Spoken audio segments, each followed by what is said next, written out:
আমরা সিম্বাকে নিয়ে এসেছি একজন ভেটের কাছে। আজ সিম্বাকে ওর তৃতীয় ডোজ রেবিস ভ্যাকসিন দেওয়া হবে, কিন্তু ডাক্তার ওটিতে ব্যস্ত আছেন। অন্য একটি বিড়ালের স্পে অপারেশন চলছে। এ কারণে আমাদের অনেক দেরি হচ্ছে। এর ফাঁকে সিম্বার মালিক তাহমিদ শাহরিয়ার বই পড়ে সময় কাটাচ্ছে। সিম্বাও মজা করে বই পড়া উপভোগ করে চলছে।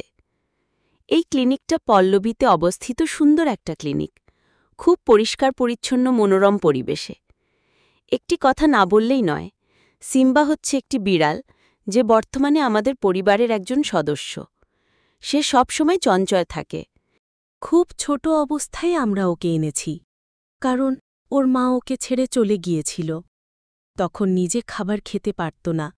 তাহমিদ ও তোহা ওকে নিজ হাত দিয়ে খাইয়ে দিত।